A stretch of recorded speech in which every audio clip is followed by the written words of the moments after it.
प्यारे साथियों नमस्कार। बिहार बोर्ड द्वारा 15 फरवरी के दिन प्रथम पाली और द्वितीय पाली में हिंदी विषय की परीक्षा होने वाली है और आइए आज आपको बताते हैं संपूर्ण ये हिंदी जिसमें ऑब्जेक्टिव सब्जेक्टिव पहले नंबर चैप्टर से लेकर के आखिरी चैप्टर तक आपको हम समझाने वाले हैं। अगर सिर्फ यह क्लास आपने देख लिया, यह अंतिम रिवीजन क्लास है, इतनी अद्भुत और इतनी शानदार क्लास है, आज तक आपने कुछ भी नहीं पढ़ा है, हिंदी में ह नहीं जानते हो तो आज आपको सब कुछ आ जाने वाला है।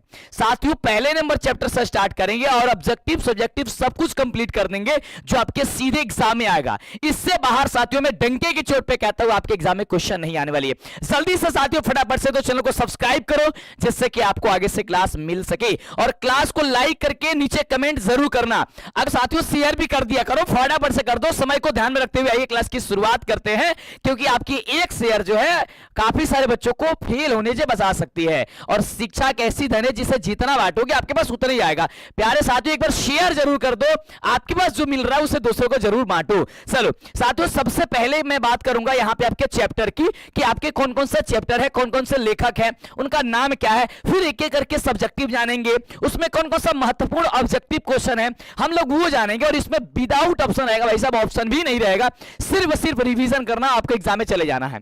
सबसे पहला चैप्टर है श्रम विभाजन और जाति प्रथा जो कि एक निबंध है और श्रम विभाजन जाति प्रथा के बारे में हमेशा जो है बाबा साहब भीमराव अंबेडकर जी बात करते रहते हैं तो इनका लेखक हो जाएंगे बाबा साहब भीमराव अंबेडकर। ऑप्शन नंबर क्या हो जाएगा, जो भी आएगा आप टिक कर देना।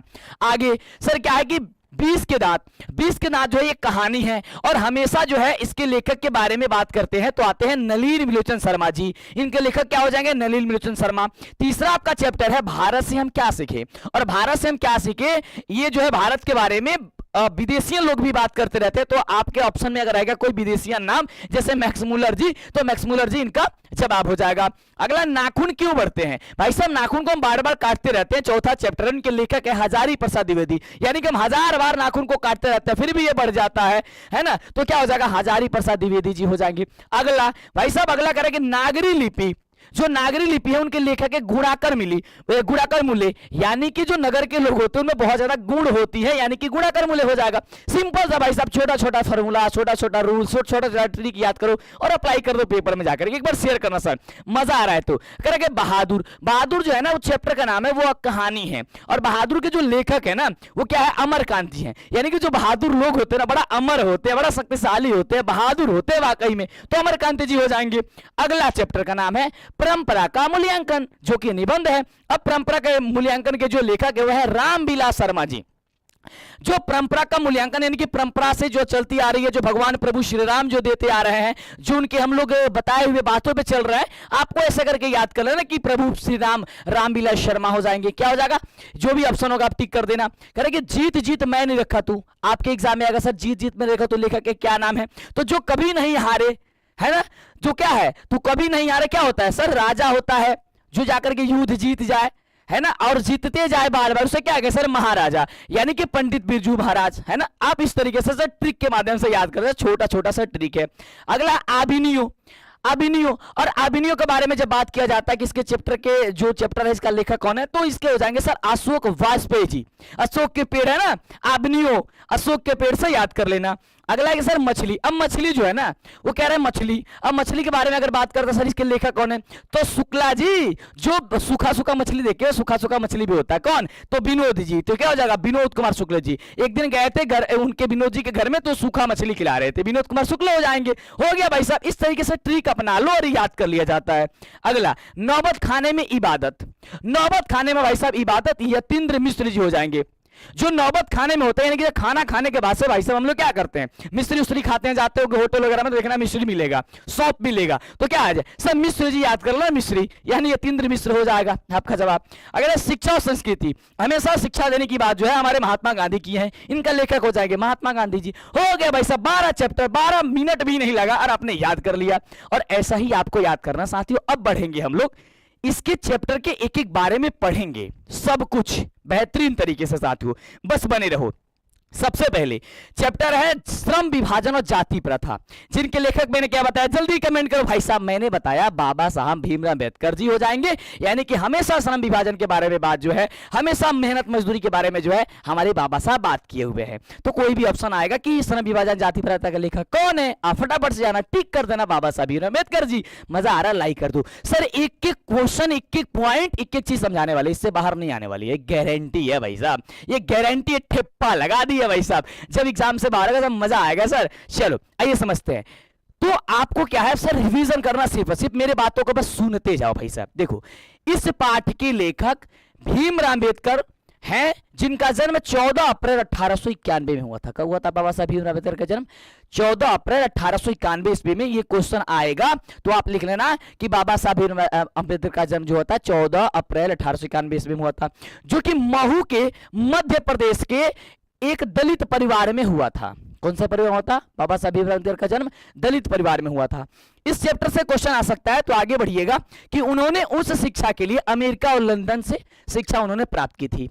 अगर आता है कि बाबा साहब भीमराव अंबेडकर जो है कहां से अपना शिक्षा प्राप्त की थी, तो बता देना अमेरिका और लंदन से। अगला पॉइंट, श्रम विभाजन और जाति प्रथा पाठ भीमराव अंबेडकर की प्रसिद्ध भाषण एनिहिलेशन ऑफ कास्ट से लिया गया है। अगर क्वेश्चन आपके एग्जाम में आता है कि एनिहिलेशन ऑफ कास्ट जो है वो किससे लिया गया है, मतलब कि श्रम विभाजन और जाति प्रथा जो भाषण है वो किससे लिया गया है, तो अब कहना कि एनिहिलेशन ऑफ कास्ट जो है, जो कि बाबा साहब भीमराव अंबेडकर द्वारा लिखा गया, इससे लिया गया है। सिंपल सी भाई साहब याद कर लो, इसमें बिना ऑप्शन का मैं आपको बस समझा रहा हूं, बस पढ़ा रहा हूं, कुछ भी नहीं पढ़े हो भाई साहब, तो सिर्फ सुन लो। सुन लोगे ना, बड़ी काम की होगी सर, अमृत है आपके लिए। एग्जाम से पहले सर अमृत दे रहा है, इसे सुन लो। सर भागोगे ना तो दिक्कत आप ही की होगी। मैं रिक्वेस्ट का सर हाथ जोड़ रहा हूं आपके सामने। चलो अगला है कि एनिहिलेशन ऑफ कास्ट का हिंदी रूपांतरण जो है वो ललई सिंह यादव ने कर दिया था। कौन किए थे? तो ललई सिंह यादव जी ने इनका हिंदी में रूपांतरण कर दिया था। ये आता है सर, हूँ बहुत से रट जाना है, इसको रट जाना ऐसा कह दो सर। इसका मैं पीडीएफ दे दूंगा, कहां दूंगा सर? अंतिम में बताएंगे सर, दे दूंगा सर, सब कुछ दे दूंगा सर। इंतजार करो, इंतजार का फल अच्छा होता भाई साहब। मैं बता रहा हूं, पहले पढ़ लो। बाबा साहब भीमराव अंबेडकर का जन्म, ये निधन जो है वो 1996 में दिल्ली में हो गया था। क्वेश्चन आ सकता है आपके एग्जाम में कि बाबा साहब भीमराव अंबेडकर का जन्म तो हुआ था आपको महू के मध्य प्रदेश में, लेकिन इनकी मृत्यु कब हुई थी? तो बता दे रहा है कि 1956 में दिल्ली में हो गया था। सीधी सी बात है भाई साहब। आगे, उनके चिंतन और रचनात्मक के मुख्य 3 प्रेरक व्यक्ति रहते हैं। हर बार क्वेश्चन आता भाई साहब कि बाबा साहब भीमराव अंबेडकर के कितने चिंतन ये प्रेरक व्यक्ति रहे थे, तो 3। कौन कौन? तो बुद्ध, कबीर और ज्योतिबा फूले थे। ये सर याद कर लेना आपका पहला चैप्टर के बारे में।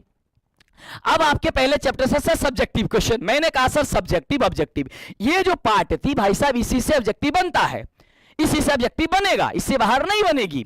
अब भाई साहब ये आता है सब्जेक्टिव क्वेश्चन। कौन कौन सा सब्जेक्टिव है, सिर्फ वही कराने वाले हैं गुरुदेव। एक बार लाइक करके सर शेयर करना, चैनल को सब्सक्राइब नहीं किया, अब नहीं करोगे तब कब करोगे भाई? जल्दी से कर लो, जल्दी से कर लो, फटाफट से शेयर भी कर दो। देखो पहला क्वेश्चन, लेखक किस विडंबना की बात करते हैं और विडंबना का स्वरूप क्या है? लेखक का मतलब भाई साहब कौन? जल्दी बताओ फटाफट से।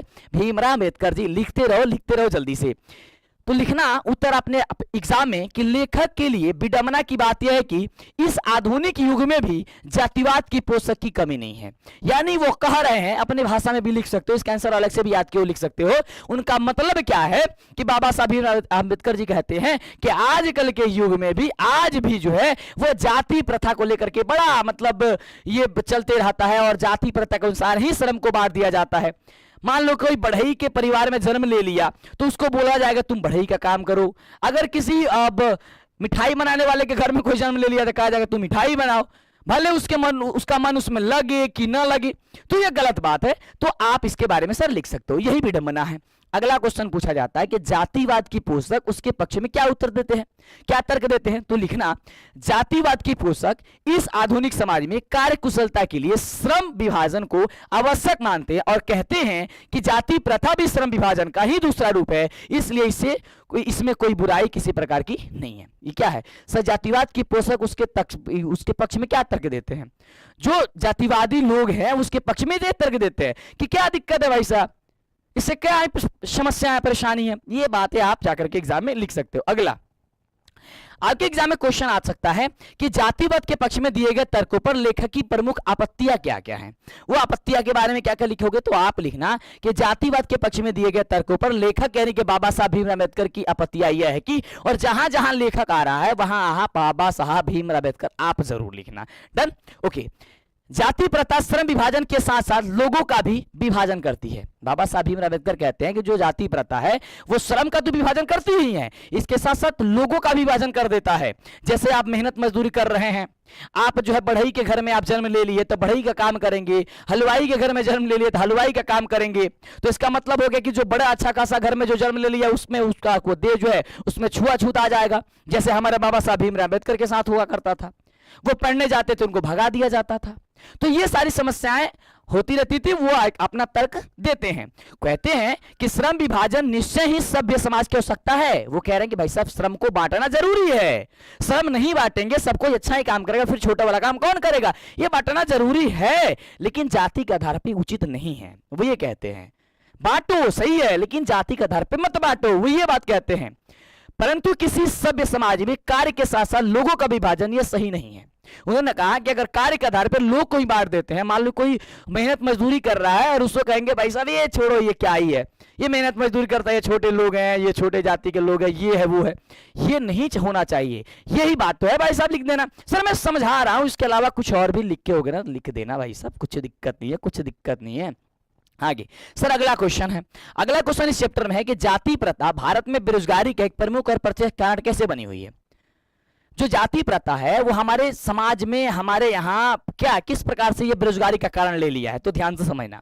भारत में जाति प्रथा लोगों को कोई भी ऐसा कार्य नहीं चुनने देती है जिनमें पूर्वजों ने नहीं किया हो। आगे कह रहा है कि लोग अपने पूर्वजों का ही कार्य चुनते हैं, जिसके कारण जाति प्रथा भारत में बेरोजगारी का प्रत्यक्ष और प्रमुख कारण बनी हुई है। कहने का मतलब यह है कि अगर आपने किसी जाति में जन्म ले लिया, अगर उनके पूर्वज जो भी कार्य किए होंगे उस पर थोप दिया जाता है, लो भाई साहब तुम्हारा काम यही है और तुम यही करना, भले उसका मन लगे या चाहे न लगे। और जब मन नहीं लगेगा तो भाई साहब कैसे विकास होगा, वो बेरोजगारी तो उत्पन्न ही होगा। तो ये है हमारी बेरोजगारी का कारण, मुख्य कारण ये है, हमारे बाबा साहब भीमराव अम्बेडकर जी कहते हैं। इसके आधार पर ये लिख देना। अगर आपके एग्जाम में क्वेश्चन आता है कि लेखक आज के उद्योगों में गरीबी और उत्पीड़न से भी बड़ी समस्या किसे मानते हैं और क्यों, तो लेखक गरीबी और उत्पीड़न से भी बड़ी समस्या जाति प्रथा को मानते हैं, क्योंकि जाति प्रथा लोगों का उनके स्वभाव के अनुसार कार्य चुनने की अनुमति नहीं देता है। वो सबसे ज्यादा किसे मानते हैं, जाति प्रथा को। वो कहते हैं कि जाति प्रथा अगर ला दिया जाता है जिसके अनुसार उसका मन होगा कि मैं ये काम नहीं मैं इसमें अच्छा कर सकता हूं, और उसको दबाया जाएगा। जैसे बाबा साहब भीमराव अम्बेडकर जी थे, उनको क्या है तो दबाया जाता था, लेकिन वो क्या हो अपना हक छीने। साथियों वैसे ही हम लोग ये गरीब परिवार मजदूर के बेटे हैं और हम लोग अपना हक छीनना है, हम लोग अपना हक छीनना है और छीनने का मौका सर आ चुका है। इस कलम की ताकत आपको दिखानी है। अगर अभी इस समय भी लापरवाही करते हो भाई साहब तो फिर समस्या है। सर ये वीडियो आपको मॉर्निंग में मिल जाएगी, लेकिन मैं इसको वीडियो को शूट कर रहा हूं, इसमें बहुत ही नाइट में मैं शूट कर रहा हूं। मैं कम से कम 12 बज चुका है और मैं शूट कर रहा हूं। इसमें से कब तक शूट होगा मुझे खुद पता नहीं है, कब तक मैं आपको 1-1.5 घंटा लग जाएगी अभी, फिर इसको एडिटिंग होगी, फिर इसको अपलोडिंग होगी, फिर आपको सुबह वीडियो मिलेगी।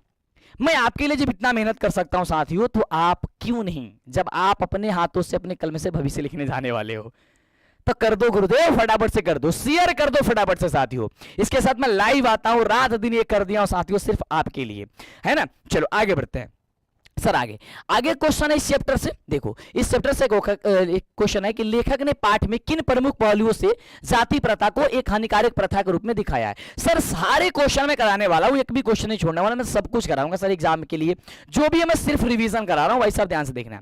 तो इस पाठ में लेखक ने कई पहलुओं से जाति प्रथा को एक हानिकारक प्रथा के रूप में बताया है, जिसमें आर्थिक और रचनात्मक पहलू सबसे प्रमुख है। सिंपल से लिख सकते हो। अगर इसके अलावा भी कुछ पता है आपको तो आप उससे भी लिख सकते हो, मैं ओवरव्यू दे रहा हूं, मैं सिर्फ समझाने की कोशिश कर रहा हूं, जिससे आप इसके अलावा कुछ भी लिख सकते हो अपने एग्जाम में, है ना। ये नहीं कि मैं कहूं कि भाई साहब जो मैं जो आंसर लिखा ना यही लिखना, नहीं ऐसा नहीं है, क्योंकि अभी नया पढ़ोगे तो 10 को क्वेश्चन आंसर याद करने में आपका पूरा समय बीत जाएगा, तो ऐसा नहीं करना है। आप पहले से याद किए उससे भी आप रट सकते हो, याद कर सकते हो, लेकिन क्वेश्चन देख लो भाई, समझ लो क्या क्या है, है ना। अगला, सच्चे लोकतंत्र की स्थापना के लिए लेखक ने किन विशेषताओं को आवश्यक माना है? तो लिखना, लोकतंत्र की स्थापना के लिए लेखक ने लोगों के बीच दूध और पानी के मिश्रण के जैसा भाईचारे का वास्तव माना है। उन्होंने कहा कि भाई साहब, जिस तरीके से दूध और पानी जो मिश्रण होते हैं, जैसे ही दूध में पानी को मिला दिया जाता है तो दूध का ही स्वरूप पानी ले लेता है, उसमें कोई अंतर नहीं रहता है, कोई अंतर नहीं। वैसे ही आपका हमारा संबंध होना चाहिए, एक छात्र का भी और एक शिक्षक का भी ऐसा संबंध होना चाहिए, एक भाई भाई का संबंध भी ऐसा होना चाहिए कि अगर आप खड़े हो और दूसरा भाई आपका ना हो तो उसको भी देख करके लोग कहे कि हाँ वही है, उसका व्यवहार में कोई अंतर नहीं है।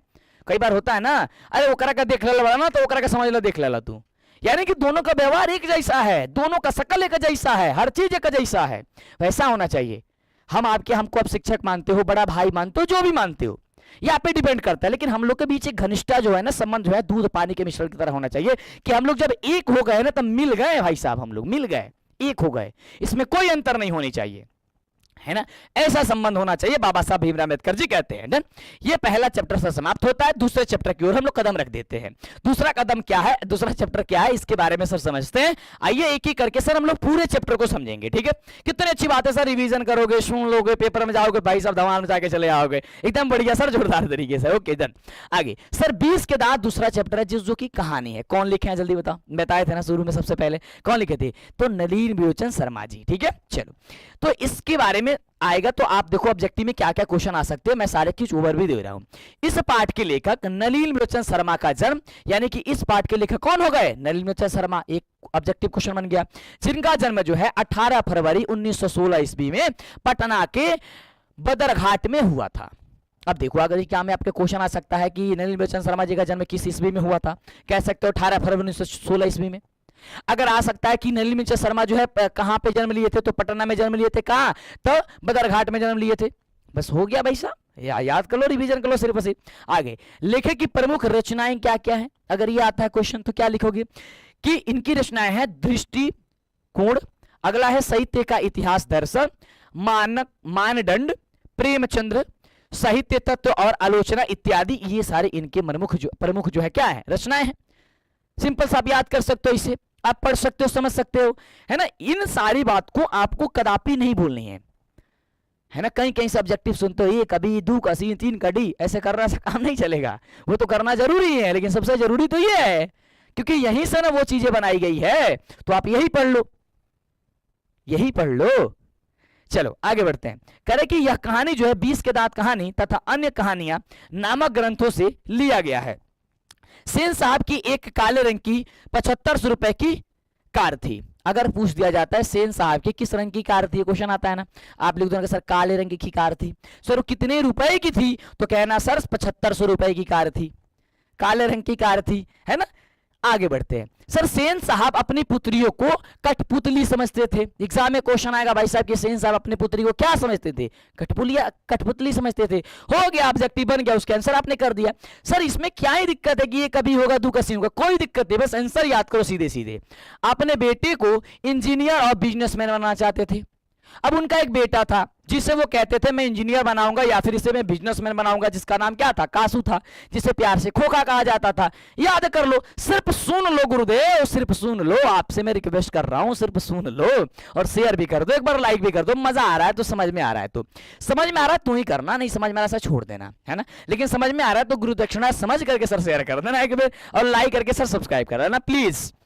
गिरधर लाल जो मदन का पिता और सेन साहब का किरानी था। अगर आपके एग्जाम में आता है कि गिरधरलाल कौन है, तो आप कहना कि सेन साहब के यहां वो नौकरी करते थे और उसमें वो किरानी का कार्य करते थे। हो गया भाई साहब, जो कि कौन थे, वो मदन के पिता थे। गिरधरलाल पूछा कौन है, तो मदन के पिता है। देखो कितनी अच्छे तरीके से आपको सजाया गया है। ओके आगे है। सर मदन लट्टू घुमाने का खेल खेल रहा था। लट्टू खेला भाई साहब, बजा मर जाता, तो लट्टू खेल रहा था। मदन कौन खेल रहा था, मदन खेल रहा था। तभी कासू ने उसकी लड़ाई हो गई। कासू से तब क्या होगा, लट्टू को खेलते समय कासू गया क्योंकि महल वाला था और कहा कि भाई साहब मुझे लट्टू खेलनी है। वो कह रहा मैं नहीं खिलाऊंगा, क्योंकि उसके बीच भाई साहब द्वंद्व युद्ध होती रहती थी, हमेशा झगड़ा होती रहती थी, है ना। हो गया, जिसमें मदन ने कासू के 2 दांत तोड़ दिए, है ना, और उसी के आधार पे उसका चैप्टर का नाम रख दिया गया 20 के दांत, जिसमें 2 दांत मदन ने तोड़ दिया। किसकी दांत टूटी? क्वेश्चन आ जाए किसकी दांत टूटी, क्या कहोगे? जल्दी कमेंट कर दा फटाफट से, काहे सोचा था, जल्दी करा। किसकी? तो कासू की टूट गई थी, यानी कि खोखा की। कासू ने कासू सेन साहब के बुढ़ापे का आंखों तक का तारा था। क्वेश्चन आएगा भाई साहब की आंखों का तारा कौन था? कासू था, जो कि खोखा था। किसके? सेन साहब के। देखो कितनी ऑब्जेक्टिव बनते जा रही है। अगला, सेन साहब ने मदन को कहा था कि ऐसे ही लड़के चोर डाकू बनते हैं। क्वेश्चन आपके एग्जाम में आता है कि कौन कहा था कि ऐसे ही लड़के आगे चल करके चोर डाकू बनते हैं? कौन कहते? सेन साहब कहते। हो गया भाई साहब, क्या ही दिक्कत है। अगला, महल और झोपड़ी की लड़ाई में अधिकतर महल वाले ही जीतते हैं, ये बात कही गई है कहानी में। देखो अगर केवल इतने ओवरव्यू पढ़ लिया ना भाई साहब, पूरे कहानी ही आपने पढ़ लिया, पूरा कहानी का निचोड़ ही आपने पढ़ लिया। यह कहानी महल वाला झोपड़ी वाले के बीच की थी। यह कहानी कैसी थी? ऑप्शन आता है यह कहानी किनके बीच में हुई थी, तो ऑप्शन देता है महल और झोपड़ी वाले के बीच में, कुछ ऑप्शन दूसरा दे देगा, कुछ ऑप्शन दूसरा दे देगा, इनमें से कोई नहीं दे देगा। क्या मारोगे? महल और झोपड़ी वाले के बीच में। हो गया गुरुदेव, बस सीधी सी बात है, आगे बढ़ते हैं गुरुदेव। अगला, घर के सभी मामलों में कासू क्या था? अपवाद था। अगर क्वेश्चन आता आपके एग्जाम में, आता क्या आएगा ही कि कासू जो ये कौन जो है घर के मामलों में अपवाद था, तो कासू था, यानी कि खोखा था। खोखा भी ऑप्शन दे सकता है, कासू भी दे सकता है। सेन साहब की 5 पुत्रियां थी। कितने पुत्रियां? 5, ये तो जानते हो ना, क्वेश्चन आपके एग्जाम में पूछा था। सेन साहब की कितनी पुत्रियां थी? कमेंट भी करते रहो। 5 पुत्रियां थी। कौन कौन थी? ये नाम भी पूछ देता भाई साहब, तो नाम भी दिखाया गया, सीमा, रजनी, लाजो, शेफाली एवं आरती थी। एवं एक पुत्र था जिसका नाम क्या था? कासू था, वही खोखा था। चलो आगे है क्वेश्चन। अब बढ़ते हैं हम लोग भाई साहब, क्वेश्चन क्या है अभी इस चैप्टर की क्वेश्चन आंसर कर लेते हैं, है ना। आज के सब्जेक्टिव क्वेश्चन भाई साहब पढ़ लेते हैं, ध्यान से समझ लो। समझो, सेन साहब के परिवार में बच्चों के पालन पोषण में किए जा रहे लिंग आधारित भेदभाव का अपने शब्दों में वर्णन कर दीजिए। कह रहा है कि सेन साहब का जो चैप्टर है, यानी कि जो 20 के दांत कहानी है, उसमें लिंग की बात पे, यानी कि लड़का है तो अलग नियम बनाए गए थे, और लड़की है उसके लिए अलग नियम बनाए गए थे। इसके बारे में अपने शब्दों में लिख दो, तो कुछ भी लिख सकते हो। वैसे मेरा शब्द क्या है आप देख सकते हो। सेन साहब के घर में बच्चों के पालन पोषण में लिंग के अनुसार, यानी कि लड़का लड़की के आधार पे अनुसार भेदभाव किया जा रहा था। उनकी लड़कियों के लिए पढ़ने लिखने एवं हंसने के लिए अलग नियम बनाए गए थे कि तुम यहां नहीं हंस सकती हो, यहां नहीं जा सकती हो, यहां नहीं पढ़ सकती हो, ये नहीं कर सकती हो, ऐसा नियम बनाए गए थे। लेकिन जबकि उसके बेटे कासू के लिए कोई अलग नियम नहीं था भाई साहब, क्योंकि वो 5 बेटी के बाद से एक बेटा हुआ था कासू, जिसके लिए कोई नियम नहीं था, है ना। चलो तो ये लिख सकते हो। अगला क्वेश्चन आता है, और मैं इसको क्वेश्चन को आउट कर देता हूं भाई साहब, आउट। ये क्वेश्चन आउट हो गया, यानी कि छप जाएगा सर एग्जाम में कि खोखा किन मामलों में अपवाद था। तो लिखना अपने एग्जाम में कि सेन साहब का बेटा कासू घर में बनाए गए नियमों के मामलों में अपवाद था। वह हमेशा अपने मन के अनुसार ही कार्य करता था, पर लड़कियों को ऐसी आजादी कभी नहीं थी। बस हो गया। इसके अलावा कुछ और भी लिख ले बड़ा तू, याद कर ले बड़ा तू, तो याद कर लिया भाई साहब, सुन लिया, समझ लिया, जान लिया, परख लिया, ठीक बा। आगे बढ़ा। अगला क्वेश्चन बाटे कि सेन साहब दंपति खोखा में कैसी संभावनाएं देखते थे, और उन संभावनाओं के लिए उन्होंने उनकी कैसे शिक्षा तय की थी। सेन साहब जो थे वो खोखा के को लेकर के क्या सोचते थे? बड़ा मन में बड़ा बड़ा ख्याल आता था। क्या कहते थे? सेन साहब और उनकी पत्नी जो है, दंपति का मतलब उनकी पत्नी, खोखा को इंजीनियर या बिजनेसमैन बनाना चाहते थे कि ये चल करके बिजनेसमैन बनेगा, इंजीनियर बनेगा। इसके लिए सेन साहब ने अपने बेटे को स्कूल न भेजकर घर पर ही शिक्षा के देने के लिए उन्होंने तय कर लिया कि मेरे बेटे के लिए अलग से टीचर आएंगे, उसे पढ़ाएंगे और उसे इंजीनियर या बिजनेसमैन हम बनाएंगे, है ना। तो ये इसके बारे में लिख सकते हो। इसके अलावा कुछ और भी आंसर याद आता लिख सकते हो।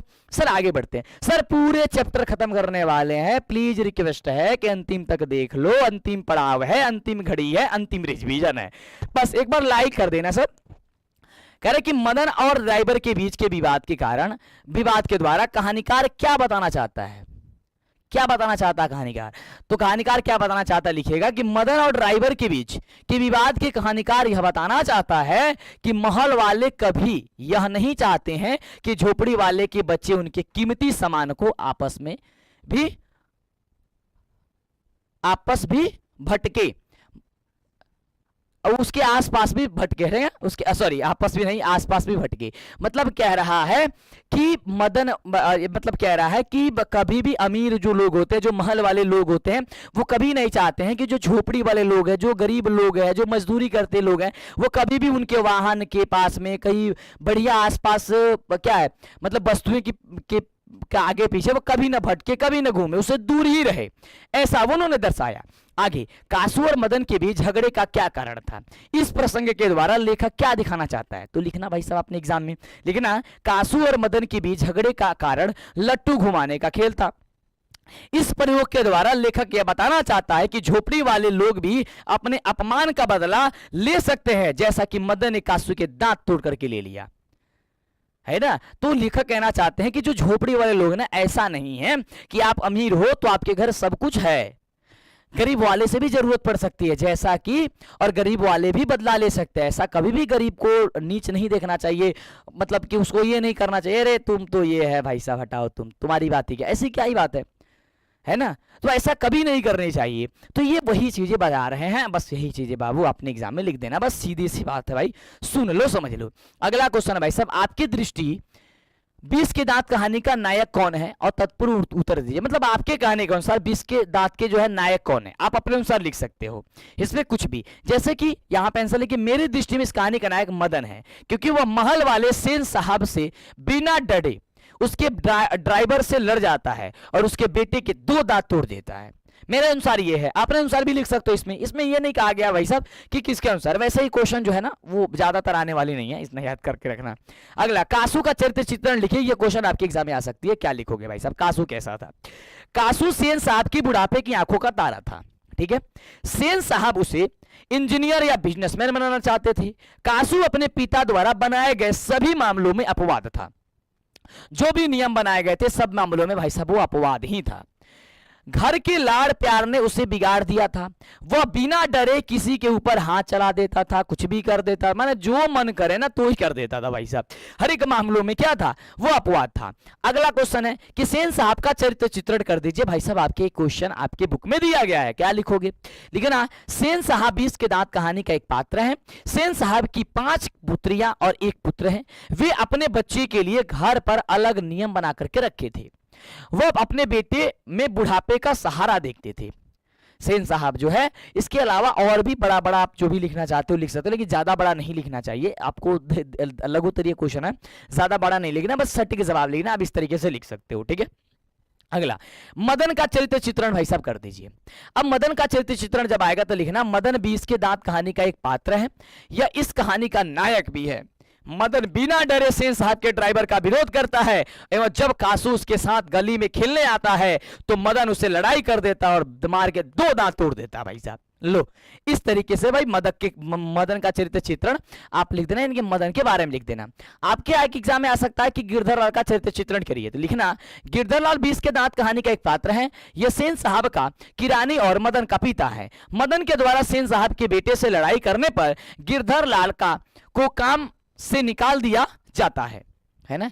तो ये इस प्रकार से इनके बारे में उनकी कहानी में क्या भूमिका रही थी, बस उस भूमिका को लिख देना, बस हो गया। चरित्र चित्रण का मतलब वही होता है। अब भाई साहब हम बढ़ते हैं तीसरे नंबर चैप्टर पे, क्योंकि पूरे चैप्टर हम लोग खत्म करनी है, समय कम है और एक ही बार में सारा रिवीजन कर लेना है। तो भाई साहब खास डिजाइन किया गया सिर्फ आपके लिए।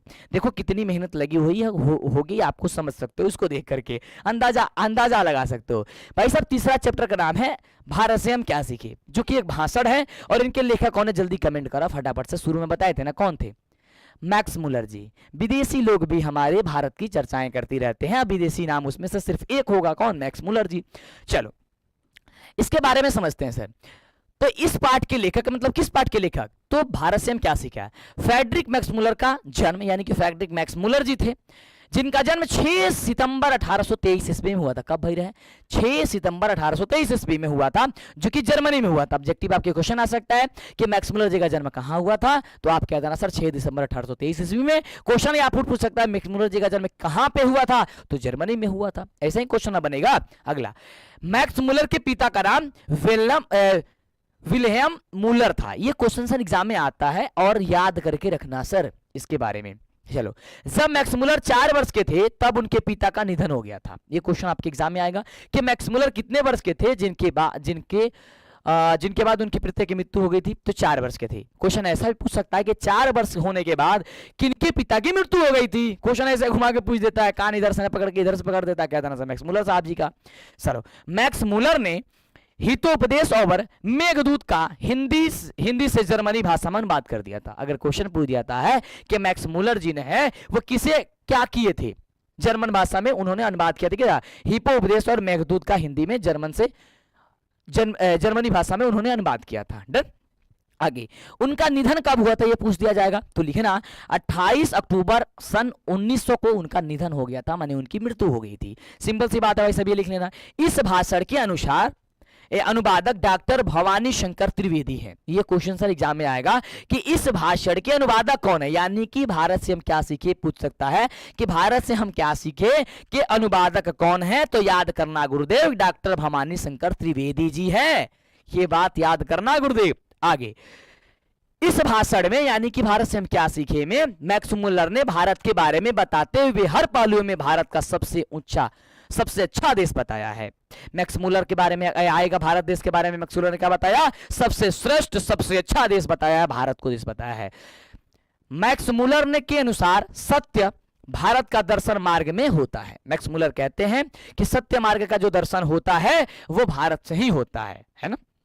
चलो आगे की, मैक्स मुलर को स्वामी विवेकानंद वेदांतों का वेदांती कहा था। ये क्वेश्चन मैं आउट कर रहा हूं भाई साहब, ये क्वेश्चन आपके एग्जाम में आ सकता है, आ सकता है क्या, आएगा ही। आप लिख लेना कि आपके एग्जाम में आएगा कि मैक्स मुलर को किसने वेदांतियों का वेदांती कहा था, तो आप याद करके रखना गुरुदेव, स्वामी विवेकानंद जी। किसने कहा था सर, कमेंट करो, लाइक करके शेयर करो फटाफट से, तो कह देना। अगला, रानी विक्टोरिया ने मैक्स मुलर को नाइट की उपाधि दी थी। क्वेश्चन आपके एग्जाम में हर हाल में आता है सर, ये भी क्वेश्चन लिख लो सर, इंपोर्टेंट है सर, एकदम आउट होने वाला सर क्वेश्चन है कि रानी विक्टोरिया ने मैक्स मुलर को नाइट की उपाधि दी थी। क्वेश्चन पूछ सकता है नाइट की उपाधि किसने दी थी मैक्स मुलर को, सर रानी विक्टोरिया ने।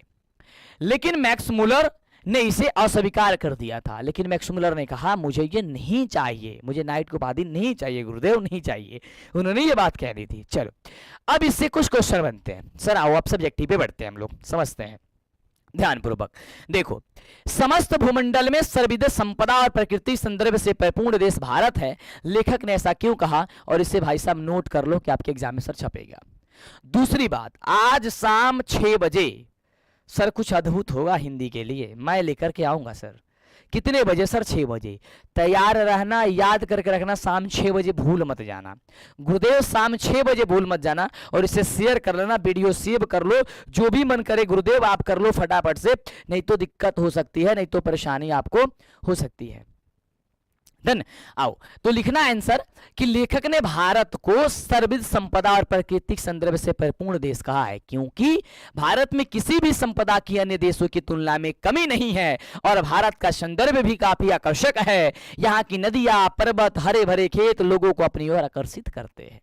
वो क्या कहते हैं, वो कहते हैं कि जो यहाँ की नदियां हैं, पर्वतें हैं, झरने हैं, जो भी हैं, वो लोगों को ये आपस में आकर्षित करते हैं। हर चीज जो है ना बहुत ही अच्छा है, हर जगह हर चीज बहुत ही सुंदर है, वो ये बात कहते हैं। आगे क्वेश्चन पूछ सकता है कि लेखक की दृष्टि में सच्चे भारत के दर्शन कहां से हो सकते हैं और क्यों हो सकते हैं, तो क्या लिखोगे गुरुदेव मेरे, आप लिखना लेखक मैक्स मुलर कहते हैं, लेखक मैक्स मुलर के अनुसार सच्चे भारत का दर्शन जो है ग्रामीण इलाकों में हो सकते हैं। वो कहते हैं गांव में होता है, जो गांव में हरियाली रहती है, जो गांव के लोग होते हैं ना, एक जगह एक से रास्ता पूछोगे ना, कहीं भटक गए तो 4 लोग बताने आ जाएंगे। लेकिन आप जानते हो कि जैसे ही हम लोग कहाँ जाते हैं सर, शहर में जाते हैं गुरुदेव, शहर में जाते हैं ना, तो आप एक लोग से पूछोगे ना तो वो भी नहीं बताएगा, बताएगा भी चलते चलते बताएगा, रुक के नहीं बताएगा। तुम कहीं जाओ कुछ भी हो, इससे मतलब नहीं है, इतना तक बदमाशी गलत रास्ता बता देते हैं, बदमाशी कर देते हैं आपके साथ में। लेकिन ऐसा गांव में नहीं होता है। कुछ लोग तो गांव में ऐसे होते हैं कि रास्ता पूछोगे तो बताएंगे, तुम्हें समझ में नहीं आएगा, कहेगा चलो मैं चल छोड़ के आता हूं, वहां तक मैं पहुंच जाता हूं, या कहेगा तुम जाओ यहां और ऐसे चले जाना। मतलब हर सुविधा है सर गांव में सर इतनी खूबसूरती है ना, कहीं नहीं है, ना कि मुंबई, दिल्ली, कोलकाता जैसे शहरों में, क्योंकि भारत की असली संस्कृति ग्रामीण में ही निवास करती है, ग्रामीण में निवास करती है, गांव में निवास करती है। सर इसके बारे में आएगा तो कुट कुट के सर लिख दोगे अपने एग्जाम में, जैसे मैं बात कर रहा हूं, सिर्फ मेरे बातों को अगर ध्यान दे दिए गुरुदेव, मैं रियली कह रहा हूं, तुम लोग को खुद समझ में आ रहा है कि मंटू सर जो कह रहे हैं ना भाई साहब, वाकई रियली सर जबरदस्त है। आगे बढ़ते हैं। अगला क्वेश्चन आता है कि धर्मों की दृष्टि से भारत का क्या महत्व है। सर बड़ा इंपोर्टेंट क्वेश्चन है सर, आउट कर लो क्वेश्चन, यानी इंपोर्टेंट कर लो भाई साहब। तो धर्मों की दृष्टि से भारत का विशेष महत्व है। यहाँ विभिन्न धर्मों के लोग जैसे कि हिंदू, मुस्लिम, सिख, ईसाई, जैन, पारसी, यहूदी सभी लोग रहते हैं आपस में मिलजुल करके। क्या करते हैं सर, आपस में मिलजुल करके रहते हैं। विश्व के किसी भी देश में ऐसा कई व्यवस्थाएं नहीं है। सोचो हमारा हम लोग का देश कितनी खूबसूरत है, कितना महान है कि आप सिख, ईसाई, मुस्लिम सब लोग भाईचारे की तरह रहते हैं, भाई भाई की तरह मिल करके रखते हैं। कोई भी भेदभाव नहीं है। हम लोग जो है हिंदू है, मुस्लिम क्या भी खाना खा लेते हैं, मुस्लिम लोग हम लोग क्या भी खाना खा लेते हैं, है ना, हम लोग में कोई व्यवस्था नहीं। लेकिन ऐसा जो है व्यवस्थाएं अलग नहीं है, ये कितनी गलत बात है भाई। वो लोग भी तो इंसान है, हम लोग भी तो इंसान है। मान लो कि मैं हिंदू और कोई मुस्लिम है, आप लोग में कोई मुस्लिम है, इसका मतलब थोड़ी ना आप में दूसरा खून है। आप में भी वही है, मेरे में भी वही है। तो क्या हिंदू मुस्लिम करने से यार भाईचारे की तरह रह रहे, बस अच्छा करे, बेहतर करे, अपने देश के लिए करे। सही बात तो ये है, देश के खिलाफ भाई साहब कोई नहीं जाए, भले कुछ भी हो जाए, देश के खिलाफ भाई नहीं जाना चाहिए। बाकी सबको एक है, भाई भाई की तरह रहे, मेरा मानना बस यही है, बस सीधी सी बात है। लड़का हो, लड़की हो, हिंदू हो, मुस्लिम हो, सिख हो, ईसाई हो, कोई भी धर्म का लोग है, कोई भी जाति के लोग हो, अपने देश का रक्षा करे, देश के लिए मर मिटे, वो ही जो है वो है। ऐसा तो नहीं हमारे अब देश में बहुत से मुस्लिम लोग का खिलाफ चलते रहती है, ऐसा नहीं होना चाहिए। हमारे देश में अगर बात करते हैं तो देश के लिए कलाम जी के बारे में बात करें तो सर कलाम जी क्या थे, सोचिए उन्होंने अपने देश के लिए क्या क्या किया, कितने मिसाइलें खड़ा कर दी उन्होंने। साथियों हो तो ऐसा अपने देश के लिए, कुछ भी हो उससे क्या है, सब लोग हम एक हैं भाई साहब। चलो आगे बढ़ते हैं। भारत किस तरह अतीत और सुदूर भविष्य को जोड़ता है और स्पष्ट करिए। भाई साहब ये क्वेश्चन आएगा, क्या लिखोगे, बहुत ही शानदार क्वेश्चन है साथियों। एक बार लाइक कर दो सर, मजा आ रहा है तो लाइक कर दो प्लीज, और सुन लिया करो भाई साहब, केवल गुरुदेव सुन लो, सुनोगे तो लिख दोगे एग्जाम में, क्योंकि अब रटने की चीज नहीं है भाई साहब, रटने की जरूरत नहीं है। मैंने बार बार कहता हूं सर कि सब जो पढ़े हो ना उसे सिर्फ सुन लो, सिर्फ रिवीजन कर लो, टेंशन दूर कर दो भाई साहब, कुछ नहीं होगा। और पहले दिन पेपर दे के आओगे, मेरा नाम जरूर लेना यार, कि मंटू सर ने कहा था भाई साहब कि कुछ दिक्कत नहीं होगा, कुछ दिक्कत नहीं होगा भाई साहब, कुछ भी दिक्कत नहीं होगा, बस मेरा बात याद करना। सर उस दिन एक शब्द जरूर कहना, है ना, एक शब्द जरूर कहना। अगला बाबू, भारत अतीत और सुदूर भविष्य को जोड़ता है। क्वेश्चन है कि भारत किस तरह अतीत और सुदूर भविष्य को जोड़ता है, तो स्पष्ट लिखना। भारत अतीत और सुदूर भविष्य को जोड़ता है क्योंकि भारत का इतिहास विश्व के सभी देशों के इतिहास से अच्छा है, जिससे भारत की युवा सीख कर अपनी भविष्य की उज्जवल बना रही है ना। ये क्वेश्चन आएगा गुरुदेव, आप अपने एग्जाम में लिख देना। सर अगले चैप्टर की ओर हम कदम रख देते हैं और अगले चैप्टर के बारे में पढ़ते हैं। 3 चैप्टर से हम लोग खलास कर दिए। बोलो 3 चैप्टर में कहीं दिक्कत परेशानी कोई समस्याएं हुई है? बोलो गुरुदेव नहीं हुई होगी, मुझे गारंटी है सर। नीचे कमेंट कर दो, फटाफट से कमेंट करो, चैनल का सब्सक्राइब कर दो यार फटाफट से, और पूरा बात के ध्यान से सुना। आज ना सुनबो तो फिर दिक्कत हो जाएगी। और सुन के जाकर पेपर में लिख दिया। अगला क्वेश्चन, अगला चैप्टर का नाखून क्यों बढ़ते हैं, जो कि एक ललित निबंध है। ये क्वेश्चन आता है आपके एग्जाम में। देखो जो मैंने जितना भी पॉइंट सर इसमें लिखी गई ना, सिर्फ आपके लिए है। क्वेश्चन पूछा जाता है नाखून बढ़ते क्या है, ललित निबंध, आपका पत्र, बहुत सारी चीजें आ जाएंगी ऑप्शन में, तो आप कह देना सर ललित निबंध है। अब लिखना इस पाठ के लेखक का जन्म, यानी कि कौन, तो नाखून क्यों बढ़ते हैं, पाठ के लेखक कौन है, जल्दी बताओ फटाफट से। नाखून क्यों बढ़ते हैं, पाठ के लेखक कौन है, जल्दी बताओ। का जन्म सन 1907 में बलिया उत्तर प्रदेश में हुआ था। उन्होंने पद्म भूषण पुरस्कार से नवाजा गया, उन्हें पद्म भूषण ये पद से जो है नवाजा गया, पुरस्कार से नवाजा गया था। उनका निधन जो है 1979 ईस्वी में दिल्ली में हो गया था। अब इसे देखो कई को क्वेश्चन पूछ सकता है कि लेखक का नाम कौन है, तो नलिनी बिलोचन शर्मा जी है। सॉरी माफ करना, नलिनी बिलोचन शर्मा कर, 20 के दांत के लेखक कौन है, तो 20 के दांत के लेखक हैं आपके 20 के दांत बोले सर। नाखून क्यों बढ़ते हैं, हजारी प्रसाद द्विवेदी, माफ करना सर, हमने 20 के दांत दिमाग में आ गया था, माफ करना सर। हजारी प्रसाद द्विवेदी जी, क्या है सर, हजारी प्रसाद द्विवेदी। तो नाखून क्यों बढ़ते हैं कि लेखक है हजारी प्रसाद द्विवेदी जी। हजारी प्रसाद द्विवेदी के बारे में आ जाएगा कि हजारी प्रसाद द्विवेदी का जन्म कब हुआ था, तो लिख देना 1907 में। नाखून क्यों बढ़ते हैं कि लेखक कौन है, नाखून के बता हजारी प्रसाद द्विवेदी, जिनका जन्म कहाँ हुआ था सर, बलिया में हुआ था। बलिया कहाँ है सर, उत्तर प्रदेश में है, क्वेश्चन आ सकता है। ठीक है, उन्होंने किस पुरस्कार से नवाजा गया था, तो पद्म भूषण से नवाजा गया था, याद कर लेना।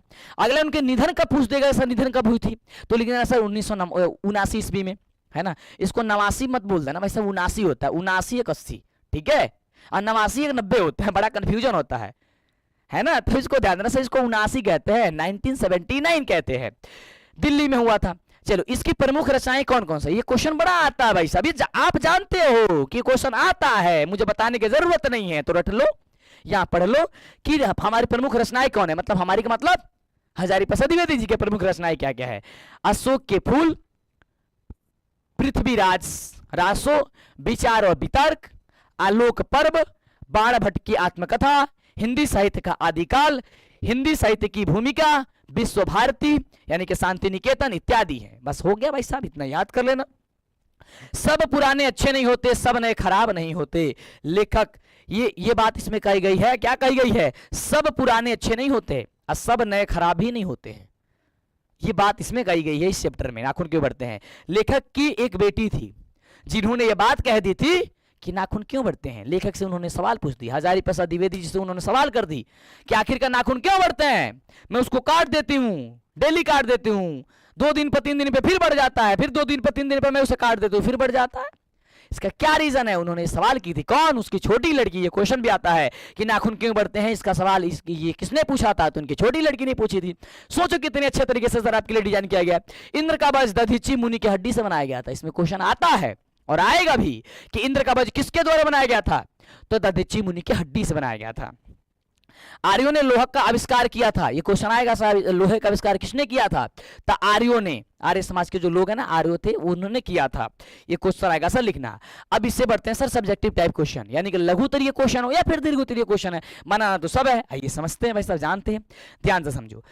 नाखून क्यों बढ़ते हैं, यह प्रश्न लेखक के आगे कैसे उपस्थित हुआ था। तो ध्यान से सुनना, लिखना कि नाखून क्यों बढ़ते हैं, यह प्रश्न लेखक के सामने तब उपस्थित हुआ जब लेखक की छोटी सी पुत्री ने लेखक से पूछा कि पिताजी नाखून क्यों बढ़ते हैं। यह प्रश्न तभी आया था ना जब उनकी छोटी लड़की ने यह बात पूछ दी कि पिताजी ये नाखून क्यों बढ़ते हैं, काहे नाखून बढ़ेला, ये हमरा का बताई। तब ये क्वेश्चन आ गया, बढ़ते नाखून द्वारा प्रकृति मनुष्य को क्या याद दिलाती है। नाखून बार बार बढ़ रहा है, यह मनुष्य को क्या याद दिला रही है, मनुष्य को यह याद दिलाती है, बढ़ते नाखून द्वारा प्रकृति मनुष्य को उसके पार्श्ववृत्ति की याद दिलाती है। भाई साहब कौन, पार्श्ववृत्ति को उसको याद दिलाती है। भाई साहब तुम इस प्रकार थे। चलो अगला क्वेश्चन, उसके बारे में और भी लिख सकते हो, एक शब्द में छोड़ना मत, उसके बारे में कुछ और भी लिख सकते हो जो भी मन में आए आपके विचार में। लेखक द्वारा नाखूनों को अस्त्र के रूप में देखना कहां तक संगत था। अब देखो ध्यान से लिखोगे, लेखक के द्वारा यानी कि हजारी प्रसाद द्विवेदी के द्वारा नाखूनों को अस्त्र के रूप में, देखो मैं बार बार क्या करूं, ये नाखून क्यों बढ़ते हैं, लेखक का हजारी प्रसाद द्विवेदी, मैं बार बार बोल रहा हूं ताकि आपको याद हो जाए, है ना। इसलिए मैं कह रहा हूं सर शांत जगह होकर के सर सुन लो, सिर्फ सुन लो, और एग्जाम देने के दिन सर एक बार जरूर सुन के जाना। इस वीडियो को सेव कर लो कहीं, मतलब कि इसका लिंक भेज करके अपने व्हाट्सएप पे रख लो, है ना, या फिर वीडियो आकर के सर देख लेना, प्लेलिस्ट में मैं लगा दूंगा। भाई साहब अस्त्र के रूप में देखना काफी हद तक संगत है, क्योंकि अस्त्र से हम अपनी सुरक्षा करते हैं, क्योंकि लाखों वर्ष पहले सब आदिमानव थे और अपनी सुरक्षा के लिए नाखून का प्रयोग करते थे, इसलिए नाखून को अस्त्र के रूप में देखना काफी हद तक संगत है। वो ये बात कहते हैं कि जब हम लोग आदिवासी थे, जब हम लोग का शस्त्र नहीं था, अस्त्र नहीं था, उस समय नाखून ही तो काम करती थी, तो ये बात कहते हैं वो, बस लिख देना। मनुष्य बार बार नाखून क्यों काटता है, क्यों काटता है मनुष्य बार बार, इसको छोड़ देना चाहिए, जब इसको काटोगे बढ़ जाएगा। भाई सब क्यों काटता है, तो लिखना मनुष्य बार बार नाखून को इसलिए काटता है क्योंकि वह अपनी पार्श्ववृत्ति यानी कि पुरानी चिन्हों को भुला देना चाहता है। वो कहता है कि अब हम लोग नए युग में आ गए हैं, अब इसको क्या ही जरूरत है, इसको काट के खत्म कर दो, तो इसको काटता है, या अपने विचार से जो भी है उसको लिख सकते हो। अगले चैप्टर केवल हम लोग अगले चैप्टर में कदम रख देते हैं। 5वां चैप्टर नाम आ जाता है जिसका नाम हो जाता है सर नागरी लिपि यानी कि निबंध, जो कि नागरी लिपि सर निबंध है।